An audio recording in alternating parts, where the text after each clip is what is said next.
Hello. Today we will be explaining the lore of Dark Souls. Sit back, listen, and enjoy a cup of coffee while we get started. In the beginning, there was no light, no dark.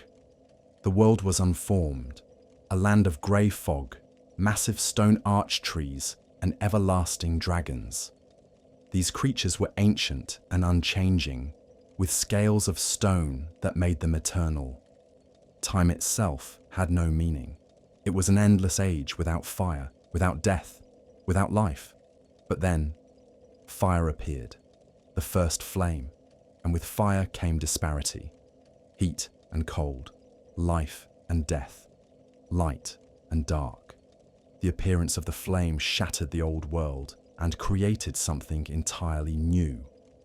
From the fire, great beings rose, each finding fragments of immense power within the flame. Gwyn, who would become the Lord of Sunlight, claimed the soul of light and command over thunder. Nito, who would become the first of the dead, took the soul of death, filling his being with disease, pestilence, and decay. The Witch of Izalith took the soul of life and mastered flame sorcery.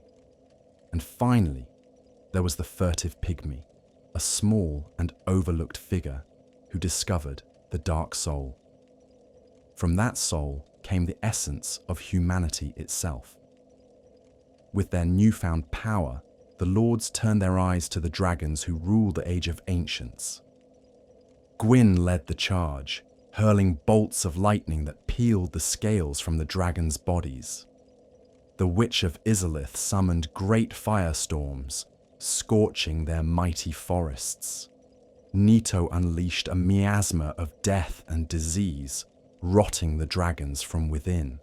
But it was betrayal that truly sealed the fate of the dragons. Seath the Scaleless, a dragon born without the stone scales of his kin, turned against his own kind. He revealed their weaknesses to Gwyn and sided with the lords in exchange for knowledge and power. With Seath's betrayal, the dragons fell, and the Age of Fire began.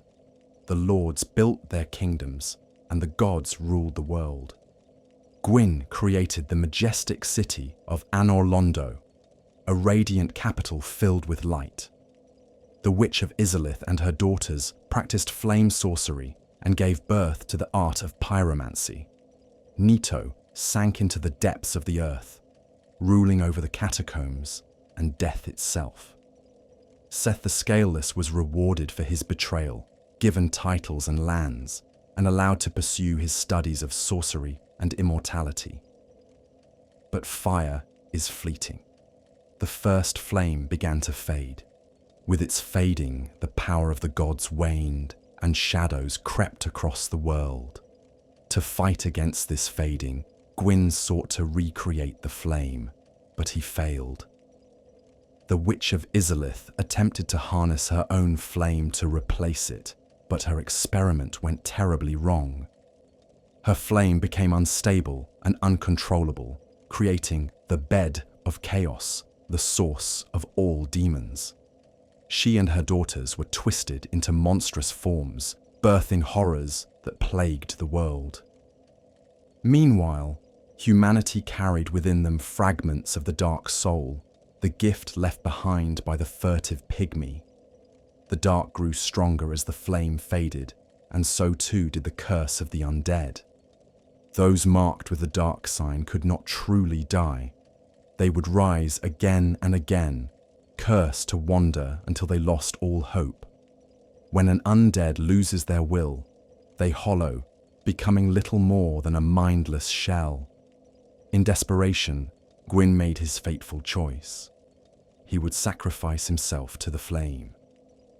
He left Anor Londo and his family behind, taking a great host of his knights to the kiln of the first flame.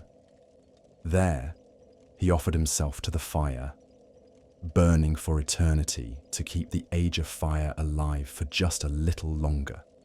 Gwyn became the Lord of Cinder, a withered husk bound to the flame. His sacrifice delayed the inevitable, but it did not end the cycle, and so the world carried on. trapped between light and dark, fire and ash. The gods diminished, their golden age only a memory. The people suffered beneath the undead curse. Kingdoms rose and fell, always repeating the same fate. And into this broken world, you awaken. An undead, chosen by fate. You are drawn to Lordran to seek your destiny. You fight your way through the ruins of what was once glorious. You meet the lingering lords, each clinging to fragments of their old power. Nito sleeps in the tombs, surrounded by death. Seath hides in his archives, driven mad by his quest for immortality. The witch's remains writhe as the bed of chaos, an abomination of flame. And at the end, Gwyn waits, burning in his kiln, a god reduced to little more than ash and memory. Your journey leads to the final choice. When you defeat Gwyn, the first flame awaits.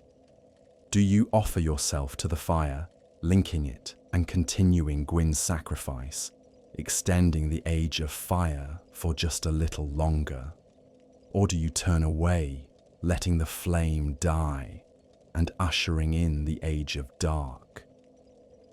An age that some fear, but an age that might truly belong to humanity. Dark Souls never tells you what is right or wrong. The fire will always fade. The dark will always rise. Every choice simply repeats the cycle in another form. Perhaps linking the fire is only prolonging a doomed age. Perhaps letting it die is simply the natural course of the world. The truth is left to you, the player, to decide. And that is the heart of Dark Souls. A story not about heroes or villains, but about cycles. Ages of fire and ages of dark, endlessly repeating. Gods who cling to fading power, humans cursed with unending lives, and a world forever on the edge of despair. In the end, Dark Souls is a story of inevitability, of endings that become beginnings, of light that cannot exist without shadow, and of fire that must eventually burn out. The question it asks you is simple. When the flame fades, what will you do